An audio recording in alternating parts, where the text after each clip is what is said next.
I hope ಎಲ್ಲರೂ ಚೆನ್ನಾಗಿದ್ದೀರಾ ಅಂತ ಅಂದ್ಕೊಂಡಿದ್ದೀನಿ. ಹಾಗೆ ನಾನು ಕೂಡ ಸೂಪರ್ ಆಗಿದ್ದೀನಿ. ಇವತ್ತೊಂದು ಬ್ರೈಡಲ್ ಡಿಸೈನ್ ತೋರಿಸ್ತಾ ಇದ್ದೀನಿ. ಸೊ ಮುಹೂರ್ತ ಸ್ಯಾರಿಗೆ ಆಗಿರ್ಬೋದು, ರಿಸೆಪ್ಷನ್ ಸ್ಯಾರಿಗಾಗಿರ್ಬೋದು, ಈ ಥರ ಸ್ಯಾರಿ ಗ್ರ್ಯಾಂಡ್ ಬ್ರೈಡಲ್ ಡಿಸೈನ್ ಹಾಕಿದರೆ ತುಂಬ ಅಂದರೆ ತುಂಬ ಲುಕ್ಕಾಗಿ ಕಾಣಿಸುತ್ತೆ. ಈ ಥರ ಡಿಸೈನ್ನ ತೋರಿಸ್ತಾ ಇದ್ದೀನಿ. ಇದು ಹೇಗೆ ಹಾಕಬೇಕು ಅಂತ ನಾನು ಆಲ್ರೆಡಿ ಅರ್ಜೆಂಟ್ ಇರೋಗೋಸ್ಕರ ಮದುವೆದು ರಿಸೆಪ್ಷನ್ ಸ್ಯಾರಿ ಅಂತ ಇದು, ಅದಕ್ಕೋಸ್ಕರ ಅಂದ್ಬಿಟ್ಟು ಅರ್ಜೆಂಟಾಗಿ ಹಾಕ್ಕೊಡ್ತಾ ಇದ್ದೀನಿ. ಸೊ ಆಲ್ರೆಡಿ ಹಾಕಿ ಇಟ್ಟಿದ್ದೀನಿ. ಇವಾಗ ಫೈನಲಾಗಿ ನಿಮಗೆ ಹೇಗೆ ಹಾಕ್ತೀನಿ ಅಂತ ಸ್ವಲ್ಪ ತೋರಿಸ್ತಾ ಇದ್ದೀನಿ. ಸೊ ಸೂಜಿ ಮೇಲೆ ಒಂದು ಸರಿ ದಾರ ತೊಗೊಂಡ್ಬಿಟ್ಟು ಎರಡಕ್ಕೊಂದು ಡಬಲ್ ಕ್ರೋಶನ ಮಾಡ್ತಾಯಿದ್ದೀನಿ. ಮತ್ತು ಸೂಜಿ ಮೇಲೆ ದಾರ ತೊಗೊಳ್ಳಿ, ಎರಡಕ್ಕೊಂದು ಡಬಲ್ ಕ್ರೋಶ, ಅಂದರೆ ಹತ್ರನೇ ಸೂಜಿಯಿಂದ ದಾರನ ಎಳ್ಕೋಬೇಕು, ಚುಚ್ಕೋಬೇಕು, ಗ್ಯಾಪ್ ಬಿಡೋಕ್ಕೆ ಹೋಗಬೇಡಿ. ಇಲ್ಲಿ ನಾನು 8 ಡಬಲ್ ಕ್ರೋಶನ ಹಾಕ್ತಾಯಿದ್ದೀನಿ. ಸೊ 8 ಡಬಲ್ ಕ್ರೋಶನ ಈ ಥರ ಸೂಜಿ ಮೇಲೆ ಒಂದು ಸರಿ ದಾರ ತೊಗೊಂಡ್ರೆ ಡಬಲ್ ಕ್ರೋಶ ಅಂತ ಕನ್ಸಿಡರ್ ಮಾಡ್ತೀವಿ. 2 ಸರಿ ದಾರ ತೊಗೊಂಡ್ರೆ ತ್ರಿಬಲ್ ಕ್ರೋಶ ಅಂತ ಕನ್ಸಿಡರ್ ಮಾಡ್ತೀವಿ. ಸೊ ಹೇಗೆ ಹಾಕ್ತಾ ಇದ್ದೀನಿ ಅಂತ ನೀವು ಅಬ್ಸರ್ವ್ ಮಾಡಿ ನೋಡಿ.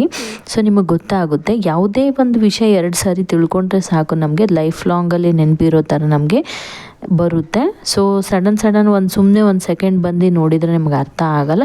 ಪ್ಲೀಸ್ ಕೊನೆಯವರೆಗೂ ವಿಡಿಯೋನ ವಾಚ್ ಮಾಡ್ಕೊಂಡ್ಬಿಟ್ಟು ಸಪೋರ್ಟ್ ಮಾಡಿ. ಹಾಗೆ ನಿಮಗೂ ಕೂಡ ಯಾರಾದರೂ ಕಲಿಬೇಕು ಅಂತ ಇಂಟ್ರೆಸ್ಟ್ ಇರೋರಿಗೆ ಕೂಡ ತುಂಬ ಹೆಲ್ಪ್ ಆಗುತ್ತೆ. ಸೊ ಇಲ್ಲಿ ನಾನು 8 ಡಬಲ್ ಕ್ರೋಶ ಹಾಕೋದಾದಮೇಲೆ ರಿಂಗ್ ಬೀಡು ಮತ್ತು ಒಂದು ಸ್ಮಾಲ್ ಸೈಜಲ್ಲಿರೋ ಗೋಲ್ಡ್ ಬೀಡನ್ನು ತೊಗೊಂಡಿದ್ದೀನಿ. ಈ ಪ್ಲೇಸಲ್ಲಿ ನೀವು ಕ್ರಿಸ್ಟಲ್ ಬೀಡ್ ಕೂಡ ಯೂಸ್ ಮಾಡ್ಬೋದು, ಒಳಗೆ ತುಂಬ ಹೈಲೈಟಾಗಿ ಕಾಣಿಸುತ್ತೆ. ಸೊ ಅದು ಹಾಕಿದಾದ್ಮೇಲೆ ನಾನು ಸೂಜಿ ಮೇಲೆ ಒಂದು ಸರಿ ದಾರನ ತೊಗೊಂಡ್ಬಿಟ್ಟು ಡೈರೆಕ್ಟಾಗಿ ಅದ್ರ ಪಕ್ಕದಲ್ಲಿಗೆ ನಾನು ಲಾಕ್ ಮಾಡ್ಕೋತಾ ಇದ್ದೀನಿ. ಎರಡಕ್ಕೊಂದು ಡಬಲ್ ಕ್ರೋಶನ ಮಾಡ್ತಾಯಿದ್ದೀನಿ. ಮತ್ತು ಸೇಮ್ ಅದೇ ಪ್ರೊಸೀಜರ್ ಫ್ರೆಂಡ್ಸ್. ಇಲ್ಲಿ ಮತ್ತೆ 8 ಡಬಲ್ ಕ್ರೋಶನ ನಾವು ಹಾಕ್ಕೋಬೇಕು. ಸೊ ಸೂಜಿ ಮೇಲೆ ಒಂದು ಸರಿ ದಾರ ತೊಗೊಂಡ್ಬಿಟ್ಟು ಎರಡಕ್ಕೊಂದು ಮಾಡ್ಕೊಂಡು ಪಕ್ಕದಲ್ಲೇ ಹಾಕ್ಕೊಂಡು ಹೋದರೆ ಚೆನ್ನಾಗಿ ಬರುತ್ತೆ. ನೀವು ಲಾಂಗಾಗಿ ಹಾಕ್ಕೊಂಡ್ರೆ ಅದು ಅಷ್ಟು ಚೆನ್ನಾಗಿ ಬರಲ್ಲ. ಹತ್ರ ಇಟ್ಕೊಳ್ಳೋಕೆ ಟ್ರೈ ಮಾಡಿ. ಆದಷ್ಟು ಎಷ್ಟು ಹತ್ರ ಆಗುತ್ತೋ ಅಷ್ಟು ಹತ್ರ ಗ್ಯಾಪ್ ಇಲ್ಲದ ಥರ ನೀವು ಡಬಲ್ ಕ್ರೋಶನ ಮಾಡ್ಕೊಳ್ಳಿ.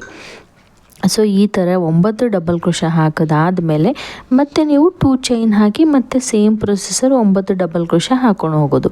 ಬೇಸ್ ಲೈನ್ ತುಂಬಾ ಈಸಿ ಇದೆ, ಯಾವುದು ಹಾರ್ಡ್ ಕೆಲಸ ಏನೂ ಇಲ್ಲ ಇದರಲ್ಲಿ. ಸೊ ವಿಡಿಯೋ ಚೆನ್ನಾಗಿ ವಾಚ್ ಮಾಡಿ, ನಿಮ್ಗೆ ಅರ್ಥ ಆಗುತ್ತೆ. ಸೊ ನೋಡಿ, ನಾನು ಸೂಜಿ ಮೇಲೆ ಒಂದು ಸರಿ ದಾರ ತೊಗೊಂಡ್ಬಿಟ್ಟು ಎರಡಕ್ಕೊಂದು ಡಬಲ್ ಕ್ರೋಶನ ಮಾಡ್ತಾಯಿದ್ದೀನಿ.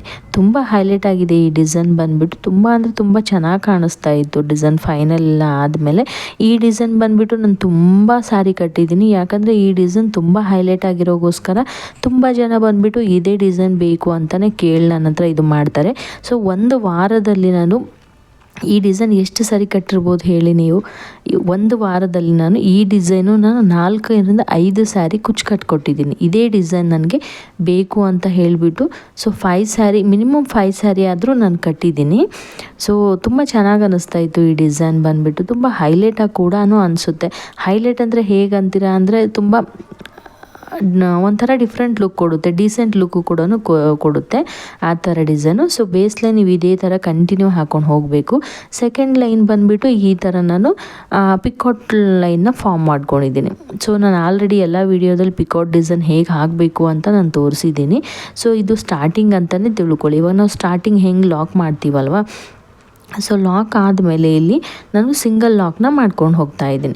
ಸೊ ಸಿಂಗಲ್ ಲಾಕ್ ಎಲ್ಲಿನ ಗಂಟ ಮಾಡಬೇಕು ಅಂದರೆ, ನಾನು ರಿಂಗ್ ಹಾಕಿದ್ದೀನಲ್ವ ಅಲ್ಲಿನ ಗಂಟ ನಾವು ಸಿಂಗಲ್ ಲಾಕ್ನ ಮಾಡ್ಕೋಬೇಕು. ಅಂದರೆ ಒಂದು 3ಯಿಂದ 4 ಡಾಟ್ ಬಿಟ್ಟು ನಾವು ಸಿಂಗಲ್ ಲಾಕ್ನ ಮಾಡ್ಕೋಬೇಕು. ಯಾಕಂದರೆ ಅದು ನಿಮಗೆ ಸ್ವಲ್ಪ ಫಾರ್ಮ್ ಆಗುತ್ತೆ.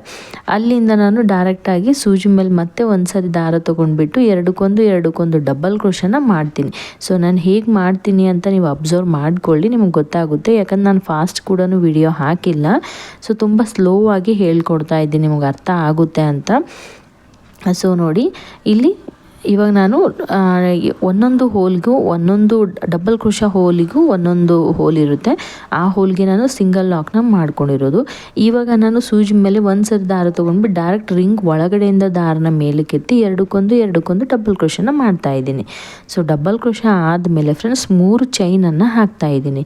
ಸೊ 3 ಚೈನನ್ನು ಹಾಕಿಬಿಟ್ಟು ಅಲ್ಲಿ ಒಂದು ಡಬಲ್ ಕ್ರೋಶ ಮಾಡಿದ್ದೀವಲ್ವ ಆ ಪ್ಲೇಸ್ಗೆ ನಾನು ಲಾಕ್ ಮಾಡ್ಕೋತಾ ಇದ್ದೀನಿ. ಆ ಲಾಕಿಂದ ನಮಗೆ ಪಿಕಾಟ್ ಒಂದು ಫಾರ್ಮ್ ಆಗುತ್ತೆ.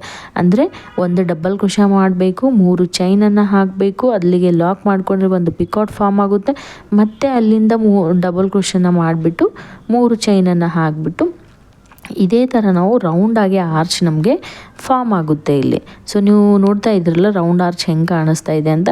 ಇಲ್ಲಿ ಟೋಟಲಾಗಿ ಒಂದು 8ರಿಂದ 9 ಡಬಲ್ ಕ್ರೋಶೆ ಹಿಡಿಸುತ್ತೆ, ಅಂದರೆ 9 ಪಿಕಾಟ್ ಫಾರ್ಮ್ ಆಗುತ್ತೆ ಇಲ್ಲಿ. ಸೊ ನೀವು ನೋಡ್ಕೊಳ್ಳಿ ನಾನು ಹೇಗೆ ಹಾಕ್ತಾ ಇದ್ದೀನಿ ಅಂತ. ತುಂಬ ಚೆನ್ನಾಗಿ ಅನಿಸ್ತಾ ಇತ್ತು ಈ ಡಿಸೈನು. ಫೈನಲ್ ಲುಕ್ಕು ಕೂಡ ಹೇಗೆ ಅನಿಸ್ತಾ ಇತ್ತು ಅಂತ ನಿಮ್ಗೆ ಖಂಡಿತವಾಗ್ಲೂ ತೋರಿಸ್ತೀನಿ ನಾನು. ಸೊ ಆಲ್ಮೋಸ್ಟಾಗಿ ನಾನು ಮೊದಲೇ ಏನು 5 ಸ್ಯಾರಿ ಕಟ್ಟಿದ್ದೀನಲ್ವ ಅದ್ರದ್ದು ಫೋಟೋ ಕೂಡ ಇಟ್ಕೊಂಡಿದ್ದೆ, ಬಟ್ ನನಗೆ ಹಾಕೋಕ್ಕೆ ತಲೆಯಲ್ಲಿಲ್ಲ. ಸೊ ನಾನು ಒಂದ್ರದ್ದು ಮಾತ್ರ ಆ್ಯಡ್ ಮಾಡಿದ್ದೀನಿ. ಬಟ್ ತುಂಬ ಅಂದರೆ ತುಂಬ ಹೈಲೈಟ್ ಆಗಿ ಕಾಣಿಸುತ್ತೆ. ಫಸ್ಟ್ ನಿಮ್ಮ ಸ್ಯಾರಿಗೆ ನೀವು ಟ್ರೈ ಮಾಡ್ಕೊಳ್ಳಿ, ಯಾವುದೇ ಡಿಸೈನ್ ಕಟ್ಟೋದಿದ್ರೂ ನಿಮ್ಮ ಸ್ಯಾರಿಗೆ ನೀವು ಟ್ರೈ ಮಾಡ್ಕೊಂಡು ನೋಡಿ ನಿಮ್ಗೆ ಹೇಗೆ ಅನಿಸುತ್ತೆ ಅಂತ ಗೊತ್ತಾಗುತ್ತೆ. ಇಲ್ಲಾಂದರೆ ಸ್ಯಾಂಪಲ್ ಪೀಸ್ ಮೇಲೆ ನೀವು ಕಲಿತಾ ಇದ್ದೀರಾ ಅನ್ನೋದಾದರೆ ಸ್ಯಾಂಪಲ್ ಪೀಸ್ ಮೇಲೆ ನೀವು ಟ್ರೈ ಮಾಡಿ. ನಂದು ವಿಡಿಯೋದಲ್ಲಿ ತುಂಬ ವೆರೈಟಿ ಡಿಸೈನ್ಸ್ ಇದೆ, ಮುಂದೆ ಕೂಡ ತುಂಬ ನ್ಯೂ ಮಾಡೆಲ್ ಡಿಸೈನ್ಸ್ ಕೂಡ ಅಪ್ಲೋಡ್ ಮಾಡ್ತೀನಿ. ಸೊ ನೀವು ನೋಡ್ಕೊಂಡ್ಬಿಟ್ಟು ಕಲಿಬೋದು. ಎಲ್ಲೋ ಹೋಗಿಬಿಟ್ಟು ದುಡ್ಡು ಕೊಟ್ಟು ಇನ್ವೆಸ್ಟ್ ಮಾಡಿಬಿಟ್ಟು ಕಲಿಯೋದ್ಗಿಂತ ಒಂದು 5 ನಿಮಿಷ 10 ನಿಮಿಷ ಟೈಮ್ ತೊಗೊಂಡ್ಬಿಟ್ಟು ವಿಡಿಯೋ ವಾಚ್ ಮಾಡಿದರೆ ಖಂಡಿತವಾಗ್ಲೂ ನೀವು ಕಲಿತೀರಾ ಅನ್ನೋ ಹೋಪ್ ನನಗಿದೆ. ಯಾಕಂದರೆ ನಾನು ಕೂಡ ಅದೇ ಥರ ಮಾಡಿ ಕಲ್ತಿರೋದು. ಸೊ ನಾನು ಯಾರ ಹತ್ರನೂ ದುಡ್ಡು ಕೊಟ್ಬಿಟ್ಟು ಕಲ್ತ್ಬಿಟ್ಟು ಇದು ಮಾಡಿಲ್ಲ. ಸೊ ನಾನು ಓನಾಗಿ ಒಂದು ಫೋನ್ ನೋಡ್ಕೊಂಡ್ಬಿಟ್ಟು ಕಲ್ತಿರೋ ವಿದ್ಯೆ ಅಂತಲೇ ಹೇಳ್ಬೋದು. ಇವತ್ತು ಈ ವಿದ್ಯೆಯಿಂದನೇ ನನಗೆ ಅಲ್ಪ ಸ್ವಲ್ಪ ನನಗೆ ಹೆಲ್ಪ್ ತುಂಬಾ ಆಗ್ತಾ ಇದೆ ಅಂತಲೇ ಹೇಳ್ಬೋದು. ಸೊ ನೀವು ಒಂದು ಸರಿ ನೋಡ್ಕೊಳ್ಳಿ, ಕಲಿಯೋದು ಇಂಟ್ರೆಸ್ಟ್ ಇದ್ದರೆ ಪ್ಲೀಸ್ ವಿಡಿಯೋ ವಾಚ್ ಮಾಡ್ಕೊಂಡ್ಬಿಟ್ಟು ನೋಡ್ಬೋದು ಅಂತಲೇ ಹೇಳ್ತೀನಿ. ಸೊ ಇಲ್ಲಿ ಒಂದು ಹೀಗೆ ಡಬಲ್ ಕ್ರೋಶನ ಹಾಕಿಬಿಟ್ಟು ಈ ಥರ ರೌಂಡ್ ಆರ್ಚಾಗಿ ನಾವು ಫಾರ್ಮ್ ಮಾಡಬೇಕು. ಅಂದರೆ ಟೋಟಲಾಗಿ ನಾನು ಇಲ್ಲಿ 9 ಪಿಕಾಟ್ಸ್ನ ಹಾಕಿದ್ದೀನಿ. ಸೊ 9 ಪಿಕಾಟ್ಸ್ ಹಾಕಿದಾದಮೇಲೆ ಕರೆಕ್ಟಾಗಿ ಎಲ್ಲಿಗೆ ಬರುತ್ತೋ ಆ ಪ್ಲೇಸ್ಗೆ ನಾನು ಲಾಕ್ ಮಾಡ್ಕೋತಾ ಇದ್ದೀನಿ. ಸೊ ಕರೆಕ್ಟಾಗಿ ನೋಡ್ಕೊಂಡು ಲಾಕ್ ಮಾಡ್ಕೊಳ್ಳಿ. ಸ್ವಲ್ಪ ಲಾಂಗ್ ಹಿಂಗೆ ಎಳ್ದು ಲಾಕ್ ಮಾಡಿದರೆ ಅಲ್ಲಿ ಸ್ವಲ್ಪ ಒಂಥರ ಸುಕ್ಕು ಬರೋ ಚಾನ್ಸಸ್ ಇರುತ್ತೆ. ಸೊ ಅಲ್ಲಿಂದ ಮತ್ತೆ ಒಂದೊಂದು ಹೋಲ್ಗೂ ಒಂದೊಂದು ಸಿಂಗಲ್ ಲಾಕ್ನ ಮಾಡ್ಕೋತಾ ಇದ್ದೀನಿ. ಸೇಮ್ ಪ್ರೊಸೀಜರ್ ಅದೇ ಥರ ಏನು ರಿಂಗ್ ಬೀಡಿದೆ ಅಲ್ವಾ ಅದ್ರ ಪಕ್ಕದಲ್ಲಿ ಬರೋ ಗಂಟ ನಾವು ಸಿಂಗಲ್ ಲಾಕ್ನ ಮಾಡ್ಕೊಂಡು ಕಂಪ್ಲೀಟ್ ಮಾಡ್ಕೋಬೇಕು. ಅಲ್ಲಿಂದ ಮತ್ತೆ ಡಬಲ್ ಕ್ರೋಶೆ ಪಿಕಾಟ್ನ ಹಾಕಬೇಕು. ಸೊ ಇದೇ ಥರ ಕಂಟಿನ್ಯೂ ಆದಮೇಲೆ ಫೈನಲ್ ಲುಕ್ ನನಗೆ ಈ ಥರ ಬರ್ತಾ ಇದೆ. ಸೊ ನಾನು ಇನ್ನೊಂದು ಸ್ವಲ್ಪ ಗ್ರ್ಯಾಂಡಾಗಿ ಅನಿಸ್ಬೇಕು ಅಂತ ಇಲ್ಲಿ ನಾನು ಸ್ಟೋನ್ ಚೈನ್ ಕೂಡ ಗಮ್ಮಿಂದ ಸ್ಟಿಕ್ ಮಾಡಿದ್ದೀನಿ. ನಿಮಗೆ ಬೇಕು ಅನ್ನೋದಾದರೆ ನೀವು ಬಾಲ್ ಚೈನ್ ಆದರೂ ಯೂಸ್ ಮಾಡ್ಬೋದು, ಇಲ್ಲ stone chain with ball chain ಆದರೂ ಯೂಸ್ ಮಾಡ್ಬೋದು. ಇಲ್ಲ ಅದು ಎರಡು ಬೇಡ, ನಂಗೆ ಸಿಂಪಲ್ ಥ್ರೆಡ್ ವರ್ಕೇ ಇರಬೇಕು ಅನ್ನೋದಾದರೆ ನೀವು ಪ್ಲೇನ್ ಕೂಡ ಇಟ್ಕೋಬೋದು. ತುಂಬ ಚೆನ್ನಾಗಿ ಅನ್ನಿಸ್ತಾ ಇತ್ತು, ತುಂಬ ಹೈಲೈಟ್ ಲುಕ್ಕು ಡೀಸೆಂಟ್ ಲುಕ್ಕು ಕೊಡ್ತಾ ಇತ್ತು ಈ ಡಿಸೈನ್ಗೆ. ಕಲರ್ ಕಾಂಬಿನೇಷನ್ ಅಂತೂ ಸೂಪರ್ ಆಗಿತ್ತು, ಪಿಂಕ್ ಆ್ಯಂಡ್ ಗ್ರೀನಲ್ಲಿ ಇತ್ತು. ಮತ್ತು ಕುಚ್ಚು ನಾನು 127 ದಾರನ ತೊಗೊಂಡ್ಬಿಟ್ಟು ಕುಚ್ಚನ್ನು ಕಟ್ಟಿದ್ದೀನಿ. ಸೊ ಆ ಕುಚ್ಚು ಮೇಲೆ ಕೂಡ ಒಂದೊಂದು ಗೋಲ್ಡ್ ಸ್ಟೋನನ್ನು ನಾನು ಸ್ಟಿಕ್ ಮಾಡಿರೋದು ತುಂಬ ಲುಕ್ ಅನ್ನಿಸ್ತಾ ಇತ್ತು. ಇವತ್ತಿನ ವಿಡಿಯೋ ನಿಮಗೆ ಸ್ವಲ್ಪ ಆದರೂ ಇಷ್ಟ ಆಗಿದೆ ಅಂದಮೇಲೆ ಲೈಕ್ ಮಾಡಿ, ಕಮೆಂಟ್ ಮಾಡಿ ಹೇಗಿದೆ ಅಂತ. ಸೊ ಯಾರೆಲ್ಲ ನನ್ನ ಚಾನಲ್ ಸಬ್ಸ್ಕ್ರೈಬ್ ಮಾಡ್ಕೊಂಡಿಲ್ಲ ಪ್ಲೀಸ್ ಸಬ್ಸ್ಕ್ರೈಬ್ ಮಾಡ್ಕೊಂಡು ಸಪೋರ್ಟ್ ಮಾಡಿ ಅಂತ ಕೇಳ್ತಾ ಇರೋದು.